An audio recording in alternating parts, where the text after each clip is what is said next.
Hi, greetings to you all. I would like to thank you for joining me once more. It is J.O asterisk asterisk for the explicit star. I am so grateful for all of the support received from the shorts posted and the episode that was posted from yesterday. I did not expect the response that was received. So I would like to continue and hope that as time goes, you all are entertained and not only entertained, that you learn something to make your life better, to help your day better, to help you feel better about your relationships, yourself, and the people that you impact. Because most of us, whether we know it or not, we have someone that is watching us. And I'm not talking about Big Brother. No, no, no. Yo, hey, I'm just I try to keep it going longer. That's enough of that. But seriously, you know, this episode two, things changed up. This was not going to be the episode two about the 12-foot statue, and it's not even about the 12-foot statue. Uh, here at Dreaming in a Storm, it's about things that are wrong with America, and particularly thing that's wrong with the Black culture. It's us not really having. That we're not the only ones that were in slavery. Of course, we know that, et cetera, et cetera. Everybody's been a slave at some point, but we are the only ones now that have no identity. We are the ones that no one wants. Um, it's like everybody want to be black until it's time to be black. They'll be bumping the kids in the suburbs will be bumping King Von, and back in my days, it'd be what I don't know, Nelly or something like that. And it was all fun and all good. But if they got pulled over, they went into, my dad's a lawyer. Let's stay over there in Scottsdale. I'm right up the street from my house. I'm a good kid. We're just joyride, man. And cop looking like you bumping that music though, and so everybody want to be black till it's time to be black, but nobody want to be black. Nobody want to, even the Africans, most of them. Anytime I say something, these are generalistics. So I don't need a lot of, oh, it's not all of us. It's not, of course, it's not all of us. Well, I'm aware of that. There's good people and there are bad people, just like in every scenario. So hopefully I don't have to continue to say that as these episodes and as these discussions go on. But Africans don't even like to claim us. So when they tell us, go back to Africa, why don't you going back to Africa? Well, I never been to Africa, first off, fool. Secondly, they don't really, not all of them want me over there. It's not that they don't want us there, but they don't ascribe to us. That's why, for me personally, I do believe we African Americans, but I just say I'm black because that even they don't want to be associated with us in most cases. Um, and that's what this thing was for with the 12-foot statue of the depiction of the black woman. And I did a little more research, as I like to do. I like to just talk things that I don't know without checking into it. The artist, unless that was the wrong person I Googled, his name is Thomas Price. He's got some decent artwork on his page, and he's black, but he's not American. And so with that, I don't, art is subjective, and I don't believe that it was completely malice at all because he's got sculptures of other black women faces. There are beautiful overweight black women. There are beautiful underweight black women. There are beautiful disabled black women. None of us are perfect. We all have flaws. And that's the same for other ethnicities of women. Women are just beautiful. People are beautiful. And that's what, for me, overall, I really hope that we get to a point in life where we understand we all want the same things. Me as a black man, I want the same thing that the white man want for his kids. And so for him to look at me and feel like I'm the N word. Um, and for me to look at him and feel like he's just a cracker, it's like, well, where did that come from? Why? You might do things different than I do a little bit, but you go to work for your family. You trying to make sure they got you got life insurance for your family. You want to make sure your wife is secure and that nobody disrespect her in your presence or when you're not around. And you want your children to feel safe and secure and know that they could come to daddy for anything. That's the same thing every father wants. Red, yellow, black, white, brown. So we're not that different. We're not that different. For us Black Americans, we're a very good book that had that touches on things. My man Cummins put me onto it on my second deployment. I think that was like his third. Little buddy wasn't even in that long, young man, and I think that was his third deployment. So he just couldn't get a break. But that's my dude, and he let me borrow the Miseducation of the Negro by the Arthur Woodson, and it talks about how all the different aspects, the mindset of the brothers and sisters that's in the ghetto, the mindset of the brothers and sisters that get educated and then get out of the ghetto, but then they don't want to help nobody else because they feel like, oh, if I'm associated with my kinfolk in the ghetto, if I'm associated with anybody from the ghetto, these I've finally been accepted. We always want to be accepted by these people that always want to be accepted, but we don't want to pull each other up. So in turn, they want to act white, whatever that means to act white, and then it helps us understand how we decided to use education as a tool and think that that was somehow going to get us a seat at the table. All of these things that Black Americans have tried to do since being freed from slavery has been to get a seat at the white man's table. And you will never be accepted. You will never be accepted. So, as far as the statue goes, I like what Thomas Price is doing on his page. It was not a diss to him. Uh, I try not to disrespect no other creators. And that's not what I'm here for. It's enough people that do that for clout. And I'm not clout chasing at all. I don't need it. I've been popping since I was a little boy. So I don't need nobody clout. But the the the perceptions that are put out when we say that art is subjective. If you have known that these are the stereotypical types, on one hand, so it's causing this controversy. One hand, you got women that are happy, like, yo, that reminds me of me. I wish I had more people that looked at me as beautiful and what a woman is supposed to look like. On the other hand, you got people saying, well, that's unhealthy body mass index. Why would you promote that? We need to promote healthy living and all that. That's not what it's about all the time, as far as him putting out the artwork.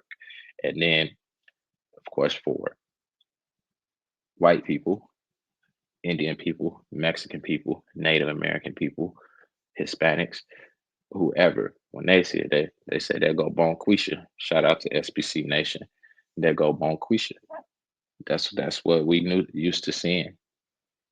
Hand on the hip, that stands. So I seen a comment. It say, this looked like the girl that's ready to get into a confrontation with a Walmart employee.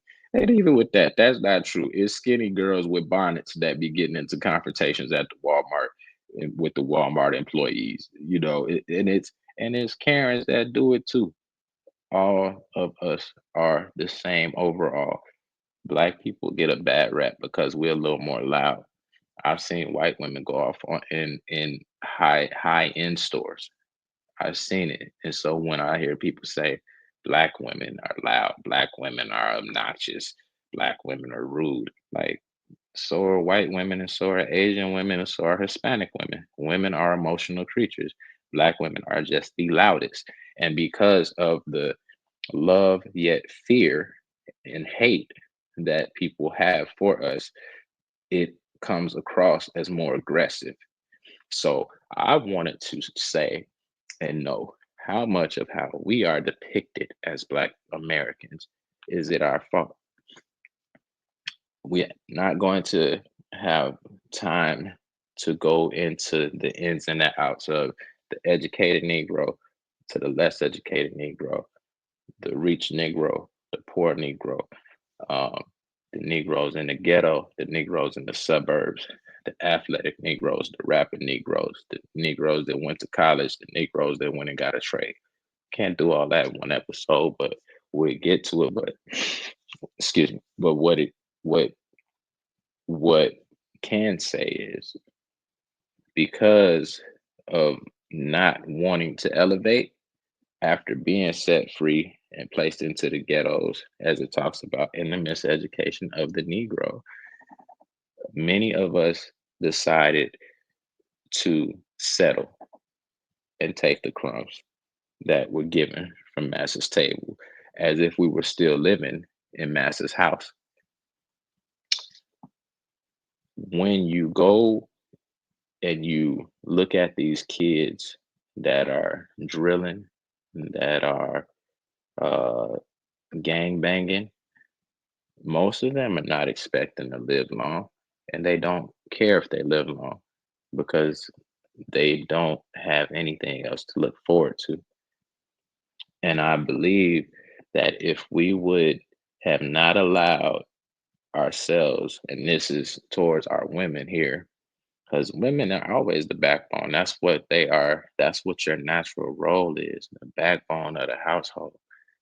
When dad is tired, when the dad feels like he can't go on, when the dad is stressing, that's when you come rub him on the back and kiss him on the cheek and say, my love, you got this. My love, take a moment. Let's pray to whoever you pray to, or let's meditate if you don't pray to anyone, and then we'll figure this out. And that type of stuff right there is what women have always been good at doing when they were good women. When we decided to allow the government to assist us in how we live in our households, how we are going to get assistance, and anything that is given to us, you're going to always see there is a catch to it. So we'll grant you food assistance, we'll grant you electricity assistance, keep running water. But if there's a man in the home, a able body working that can go to work, you don't need our help. That put a lose-lose situation and mentality into our households that caused fighting, bickering, and destruction because the woman is hearing about this from the neighborhood, the black neighborhoods, and she don't want to do it, but everybody's tired of eating beans. Daddy can't keep a job. So if you know he is a black man, you know how he gets treated at work. You know how he gets treated when he walks out the door. So, but you don't know, or maybe back then they did know how much we have to deal with between police following us in the car for 5 minutes, for a few miles, just for whatever, because they feel like it. And if they can find a reason to pull us over, they will. So when we finally get to work and people are looking at us like making us, we have to be three, four, five, six times better than the counterparts, looking at us as if we're drug heads that like to smoke weed all day. When one of the corporate executive nephews and got hired on is a coke head, a weed head, doing every other drug you could think of, but he's getting a pass and no one is looking his way. We get watched, we get harassed, we get beat up on. And back then, they couldn't say nothing. That good episode of the Boondocks when Oh boy, daddy was there. They kept kick beating on him and trying out police sticks because on his back, giving him that, giving him them stripes on his back like that. Because he was taking any job he could get to feed them kids. But he was, and then the daddies was angry because of what they had to deal with. And a lot of times, and then it's not right. And this is why it's called the miseducation of the Negro. And that's why I still talk about the miseducation of us black people. The dads of that time, they were not trying to break our spirits as their sons, but they did break a lot of our spirits because of what they dealt with outside. They wanted us to be stronger, so they treated us bad. They talked down to us. They didn't compliment us because they knew when we left them, we were going to have to deal with that every day anyway. So they tried to prepare us instead of sitting us down and saying, hey, look, you don't know what I deal with out there. I want you to enjoy being a kid as much as you can. Don't ever trust these people. But when you get out there, this is how they're going to talk to you. This is how they're going to treat you. But I want you to know you're my son. And I look at you like you can do anything in this world if you put your mind to it. They didn't always say things like that. And they did the best that they could. So for the mother, anytime he get laid off, he keeps getting laid off. He keeps getting laid off. The neighbors that she hang out with, they done already did it. They didn't already start getting that help from the government. So finally, mama started talking back to daddy. She ain't never used to do that type of stuff. She didn't never used to disrespect him until these things started occurring. And then he looking like, well, I'm doing the best I can. What else you want me to do? Get out? You want me to get out? Mabel, you want me to go? What this about, Mabel? John Henry, I can't take it no more. You ain't nothing, you ain't gonna be nothing. And you come in here every day, you're yelling at the kids, you're beating on me, and I can't take it no more. I ain't hit you. Well, you thought about it. You got to go. You thought about it. Since you thought about it, you can think about it outside with somebody else. You got a week, because that's when I'm going down to the offices to start this paperwork so we can get some food for these kids. Because you can't do it. And confidence might have been right here. That confidence is dropped in that man. They already was telling me he wasn't a man to begin with in the outside world. So now here you are. And you just told him he's not a man. All the beatings he took, all the verbal abuse he took, he didn't have to stay. He didn't have to stay at all. But for you to kick him out on that type of time and then bow down to New Age Massa and let him run your house, that was a huge slap in the face. One of the biggest slaps in the face that started for this. And then it continued to trickle down because the grass wasn't as green as it seemed, because now who helping you rear the children? Rear the children for it might be some young people listening, younger people. Rear the children mean discipline them. So who helping you discipline these kids now? Who helping you do the hard work? Before, mama got to tell you 3 or 4 times, hey, pick that up. I told you, sit down. I told you that. Now, girl, I ain't gonna tell you one more time. And you told her 3 times. Okay, I'm doing it. I'm on the phone right now. You know. But when daddy was there, what your mama say? Girl, you better get on up. Don't use that tone with her no more either. And it'd be done right away. That's no longer in the household. But at least you got government assistance, right? At least you got Section 8. And it's all yours. It's yours. Okay. Cool. See how good that go went. Anyway, that's why today with the modern day living that we got, I think that's really why we don't see a lot of more black women married when they talk about this stuff, is because they don't want to take the chance on the Section 8. And on one side, I get that. You got your boyfriend living there with you, but when it's time for that checkup, because Massa coming through to check on his investment to see if you following the rules that you said you were going to abide by, your boyfriend been there 3 months, 6 months, asking you to clean certain things up. Oh, I get to it, babe. I get to it. But when it's time for that checkup, hey, sweetheart, I need you to go to your friend's house for today. Come back later, whatever the case is. You deep cleaning, because Master said so. Y'all give, and then the women that got jobs, y'all give more reverence and respect to them bosses and to them people that come check your Section 8 houses and them people that give you these food stamps. Y'all give more reverence and respect to them than the man that you say you love, to the man that see you naked, to the man that know things about you or nobody else know, but he can't get a slight bit of respect. So how does that even make sense? How does that even register in your mind that you deserve to be treated like a queen when you look at us as less than kings? And as I said, everyone is not a king or a queen. That there's no way everyone can be a king and a queen. So before anybody even think about how I say King J.O., I've been saying King's Kid since I was like a freshman in high school. And the reason is because of Kingdom of God. It don't have nothing to do with this worldly stuff that we got going on. Mine is talking about being a child of the King, and that's why I do it.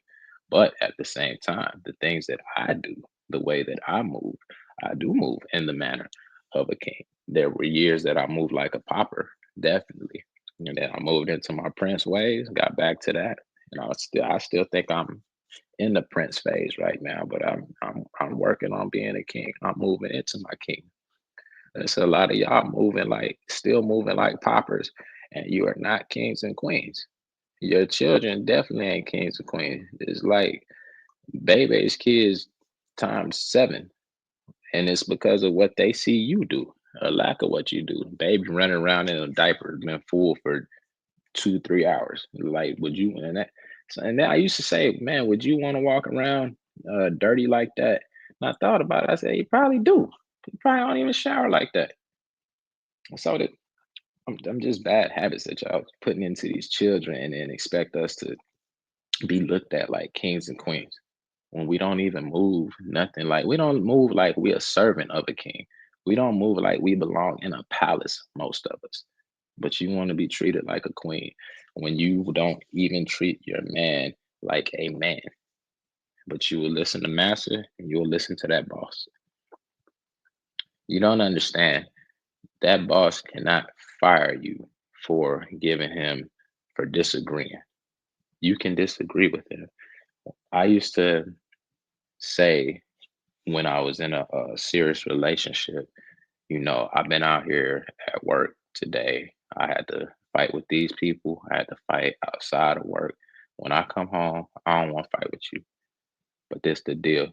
I don't let them disrespect me. I take more because I got a family to support. I take it from them because of that. But I would never come home and disrespect you and talk to you a certain way when I don't do it to people outside the house. Where Black women seem to have the opposite effect. Come home and talk to us like we your kids or something like that. And you think we take it because we have no other options. Now you do got some men that ain't gonna stand up for themselves. But most of us that take it is because we love you. And it's because we do respect you. And it's because, especially if we have children with you, I'm the one that gave you the new body that you have. You carried my big head child. So I'm going to try to respect you and love you the best way I can, just on the strength that, the figure that you used to have is no longer that, and out of love. So, how much of that thing ends up being our fault that we're loud, obnoxious? It's because you walking outside with a bonnet on. I cannot stand that. I cannot stand that. Do not go to a store with a bonnet on. Well, guys, you wear do rags. Do rags are totally different, and they're still totally different. It is not the same. And then you're out in house shoes and sweats. Sweat's not so much a bad thing, but the house shoes and bonnets, man, you want to go anywhere and look like you somebody. And I get it, it's comfortable. I mean, you just going to the store, I get that. You just making a store run. But I'm just saying, representation. You only get a first impression. What if you run into somebody like me that you interested in? Or if you run into a dude that really do pique your interest, and he's a high value man, as we like to try to say, um, he's not gonna he's not gonna give you a second look. And a lot of y'all beautiful. A lot of you are beautiful. So these is just, and then the men, and when we out here in the hood with no aspiration, all we want to do is play football, basketball, and be entertainers. Now, the reasons that that is also is because those were the avenues that were given to us. Sing, jigger, dance, jigger, jump, jigger, or die, jigger. It's like a brother said that. Shout out to the Muslim brother that said that, and let everybody know that that's a saying that was said. So, do you think that just because we have been freed, that these slave tactics are not still being used? Miseducation of the Negro is something that you all need to grab and read through, and also the book of the Willie Lynch letter. You need to read into that because it show you the psychology of what they have been doing, what they're going to continue to do. And even though they say we are free, we are not free. The new systematic thing is let these kids keep the father out of the home. There's a bigger chance of these kids ending up in jail. That is our new slave labor. Even when they get out, we're going to say, okay, you're reformed now. Go try to get a job. But we're not going to give them a job. I have no idea why that even matters. If you committed a felony, you served your time. Why do you need to put on your paperwork that you're a felon if that's going to disqualify you from getting work? Oh, let me tell you why. So that you can go back to committing crimes and go right back into the prison system two more times after you've made two, three, four babies, just trying to live and make it out here, and then end up doing life in prison, dying there, and possibly running into one of your children passing through before you die. They will be in prison as well. And this is what I am talking about. We have to do better. The harder road is going to school. The harder road is taking going to trade school. It's easy to get on the microphone and I spit all day about street stuff and about banging women, doing drugs, shooting somebody I don't like or stabbing somebody I don't like. I can do that in my sleep. That ain't hard. That's not hard. And sitting down and finding out time to open up three or four different books, learn three or four different subjects, and then relay the information. That's a little bit harder. And is college necessary? No, it's not. It's part of the game. And I will speak on that on another episode about the systematic ways that it is, what it's about, with going to college and what it is about. Everything is about showing you paid your dues to America. If you have paid your dues to America, they will make sure that you are taken care of. If you do not pay your dues, going to high school and graduating, starting to work as a teenager and getting some work history going behind you, and then trade school and or college. Those things will show that you have been putting into America's economic system and that you deserve to get paid and taken care of when you're 65, if you live to be 65. If you don't do these things and you have just focused on football, basketball, oh, my baby can play ball. Well, can your baby do its ABCs? And can your baby tell you how to multiply? You all are so focused on these babies being track stars and athletic stars. White people use sports to possibly get to the next level, but it's about the discipline, the teamwork, knowing how to be somewhere on time, knowing how to work with other people. All of that is what sports is about. It's not for you to go pro. There are a million of us that want to go pro, and it ain't a million spots available in the leagues. And then I don't even get into who's better and should be in the league, but they didn't know the right people. So therefore somebody else is in the league that shouldn't be in the league, but he knew somebody. So it's so many ins and outs that y'all we focusing on the wrong things. This hood mentality. You claiming hoods that you don't own. You don't own the hood. It's not what you doing in my hood. And nigga, I came to see my family member, but it ain't your business. But I'm just so my family members don't have no problems with you. I'm gonna let that slide because I have very little tolerance for stupid questions. And if you see me in the street, especially if I'm not in your neighborhood, and I have on a color that you do not like, and you say, "Oh, what you doing with that on?" "Oh, 'cause I bought this shirt. Who you talking to?" You know, it's like, dog, if you don't get on my face and and when the police show up, y'all quiet as a church mouse. Because I never used to do that. They would stop my car so many times in high school. My girlfriend and her family would be mad at me. They'd be like, Joe, stop talking to the police like that. And I told the dudes from her hood, because I'm not from her hood, but I'll be over there. I said, look, I don't let them talk to me like that. And they black. I care more about them than I care about these guys. So you think I'm gonna let them talk to me any type of way when they be trying it and I snap on them all the time? And that's where a lot of us is different at, and a lot of us is wrong at. Y'all clamp up when the police come around. Y'all clamp up in front. So it ain't just the black women. Y'all brothers be doing y'all N words be doing it too, and it's ridiculous. We have to change this for the future generations. So how much of it is it our fault? A lot, but it was designed for us to do this. It wasn't our idea. We try, and we get tired of trying, and we get tired of being told no. We get tired of being told you're not good enough. Get tired of being told you're nothing but a ninja, and you say, forget it. I'm gonna just get it how I live, and I'm gonna ball till I fall. I'm gonna make these babies, and I don't really have no other aspirations besides that. All aspirations get taken out of us. So for this statue representation, it is a good thing to show regular women. I don't like the stands, the hands on the hips, and all that. There, that I think is I think it's distasteful, but I think it's real at the same time.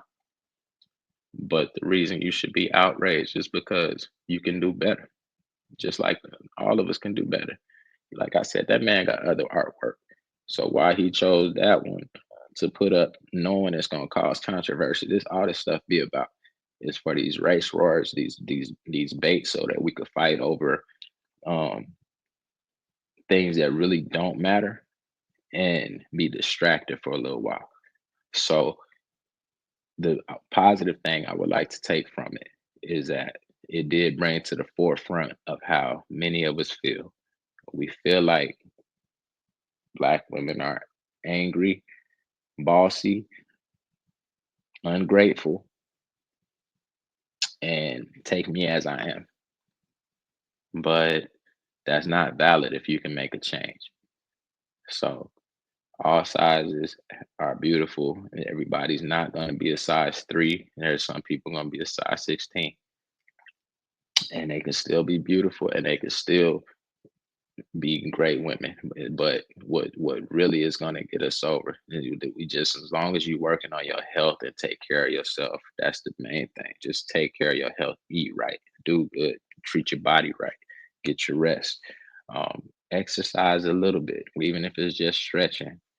And if you're okay with it, you're okay with it. So I'm not body shaming nobody, but at the same time, don't get angry at people that don't like that body type and don't want to date it. I'm you can't get upset because somebody doesn't like your body type. Say accept me as I am. When you're able bodied, it's not accept me as I am. You can make changes. If I didn't meet you that way, and unless you're ill, have a health problem, something like that, things happen, man. Things happen. Then you can't expect me to just always be like, oh well, I'm okay with that. No, I'm not okay with that. And that go for men too. There's a lot of y'all that's demanding these women to look a certain way, and y'all Teletubby. The only difference is if you got some cash, man, is the men and women thing is different. When a big a overweight man can go get him a young girl, and she gonna treat him like he the king of Persia, as long as he dishing out that bread and treating her right. And unfortunately, a lot of women is just it's double standards. It's just the way it is. Y'all can't keep begging for the double standards to change because it's not gonna happen. It's not going to happen. So I just wanted to come in and touch base on that, change it up a little bit for, and also clarify I wasn't bashing the artist, but because I understood the play when I seen it, I said this didn't have an uproar, but I think it was able for us to have a discussion about it. I definitely appreciate you all for tuning in. Shout out to SBC Nation, Men Against Bitter Women, Smell the Roses, HQ, and I'm probably missing somebody. Just these people that I have been watching for a while that had helped me out with this thing. Oh, and Fatty. Shout out to Fatty as well, most deaf. And the Untouchables. We have to stop turning up our noses just because we made it out. Because you're not accepted still. You're not better. And you're always going to be a ninja, no matter where you're at. When I was first getting out the military, I wanted to go to Portugal. And um, point to this is there are Black people that have been moving to other countries. And about 2 years ago, I seen how there were Black people migrating to, I don't remember which country it was, but the people of that country, some of them were saying, we'd like you to stop coming. It's too many of you starting to come here. So it does not matter where we go. You are not going to be loved or welcomed, but I believe we'll be treated a little bit better for the most part, as long as it ain't too many of us. So, where are we going to find our identity? What are we going to make our identity besides hip hop stars and basketball? I don't hold on to, I listen to the music and all that. I love music. But I'm not going to listen to nothing none of these rappers got to say about political issues, life issues. They just as bad as the 304s to me. That's why they end up with Instagram models and all that. They have nothing to offer me, and they don't have nothing to offer us. We have to change our mentality and what we deem necessary for us to be successful in the next generations. If not, we're just going to get more ignorant and continue to be looked at like ninjas, coons, and monkeys. They call us everything except men. Everything except men. And it all starts with the buck breaking. It starts with removing the man out the house. It started with, and then you add the crack era into it. And now look at all the weed that's legalized, all these illegal drugs that's coming up. Anytime we find something we good at, they find a way to make us pay for it. So I hope that we open our eyes to it and be real about it and make these changes that are necessary. Because it's not about us, it's about the ones after us. And I thank you for hanging with me this night, this day. I thank you for any time that you spend with me. I will continue to progress as these things occur, and I will get better and better at my setup. Uh, I just appreciate you, and I do love you, and I pray that you get everything you want out of life, and that you certainly have everything you need, as long as you don't hurt nobody to do it. All right, signing out. J.O. Asterisk, dreaming in the storm. Peace.